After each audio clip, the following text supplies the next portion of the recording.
তোমার ঘাড়ের উপর যে এখনো গর্দানটা টিকে আছে, সেজন্য আল্লাহকে ধন্যবাদ জানাও তুমি। ওসমান, ও ঠিকই বলেছে, এভাবে হবে বলে মনে হয় না। আমার গর্দান গেলেই যদি আপনাদের মাসনাদ লাভ হতো, তবে গর্দানটাই দিয়ে দিতাম, কিন্তু অদূর ভবিষ্যতে তা হবে বলে মনে হয় না। না, অধিকার আদায় করে নিতে হবে। এবার কিছু একটা করতে হবে, বুদ্ধিতে নইলে শক্তিতে। রক্তপাত যদি অবশ্যম্ভাবী হয় তবে তাই হোক। বাহ বাহ বাহ বাহ, বহুদিন পর একজন ভবিষ্যৎ শাহজাদা এবং ভবিষ্যৎ সুলতানের বাবার মতো কথা শুনলাম। খুব ভালো লাগলো, খুব ভালো লাগলো। ওসমান, ভাইজান, এসো।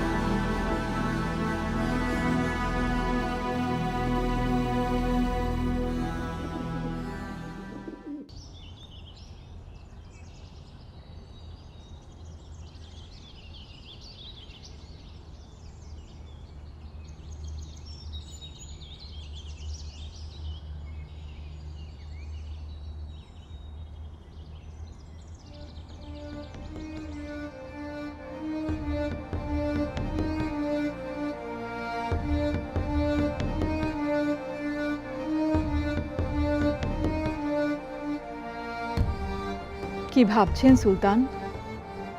সালতানাত দান করে দিতে চান? দিন, কিন্তু তার আগে আমার 6 জন সন্তানের কবরের দিকে একবার চেয়ে দেখবেন, সেই সঙ্গে তাদের হত্যাকারীর মুখগুলো একবার দেখে নেবেন। আমি তোমার দুঃখ বুঝতে পারি সুলতানা, কিন্তু তোমার কাছে এমন কি কোনো প্রমাণ আছে যে ওরাই এমন ঘটনা ঘটিয়েছে? প্রমাণ নেই বলে কি সত্যিটা মিথ্যা হয়ে যেতে পারে? এই জীবনে একটা রাতও শান্তিতে ঘুমাতে পারিনি, শুধু এই ক্ষমতা আর এই সিংহাসনের জন্যে। আর সেই জন্যে আপনি কি ত্যাগ স্বীকার করেছেন সেটাও আমার অজানা নয়। একজন বাবা হয়ে একজন গর্ভধারিণী মায়ের কষ্ট বোঝার ক্ষমতা কোনো দিন আপনার হবে না। একজন গর্ভধারিণীর কষ্ট কেবলমাত্র একজন গর্ভধারিণী বুঝতে পারে। একজন পুরুষ হয়ে কেবলমাত্র একটা তৃপ্তির হাসি এসে একটা সন্তানের জন্ম দেওয়ার জন্য যথেষ্ট। কিন্তু কিন্তু একজন গর্ভধারিণী মা 10 মাস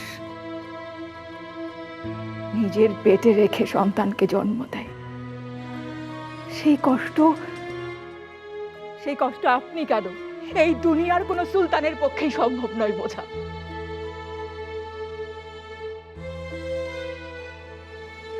আমি আমার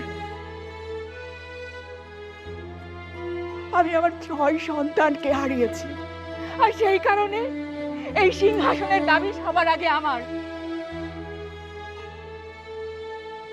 তাই বলছি, এই সালতানাত ওই শত্রু রাজার কাছে দিয়ে দিন, কিন্তু আপনার ভাইদের হাতে নয়। এটা আপনার কাছে আমার অনুরোধ রইল।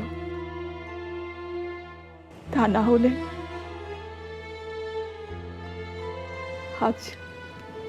আজ সন্তান হারিয়েছি, কাল হয়তো আপনাকে হারিয়ে ফেলব।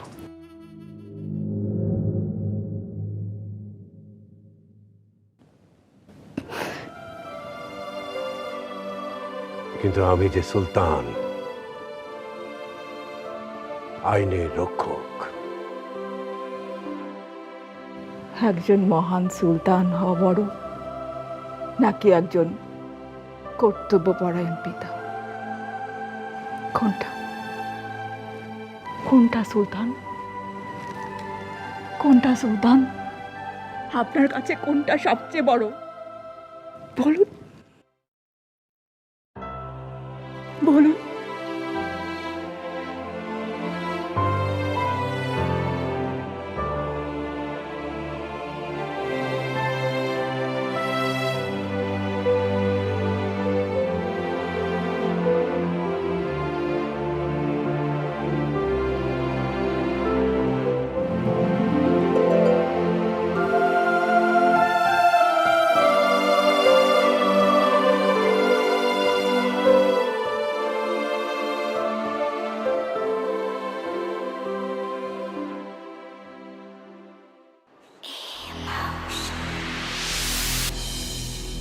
আপনি কোনো দুশ্চিন্তা করবেন না যুবরানী।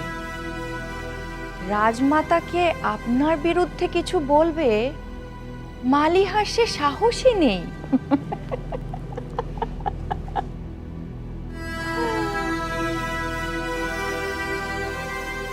রাজমাতা তার কক্ষে আপনাদেরকে ডেকে পাঠিয়েছে। কেন, কিছু কি বলেছেন? ঠিক আছে, তুমি যাও।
আমি চাইলে এই মুহূর্তে তোমাদের সবাইকে হত্যা করে দাফন করতে পারি। এই বিশাল প্রাসাদে তোমাদের মৃত্যু চিৎকার। সুলতান, এ কি করছো?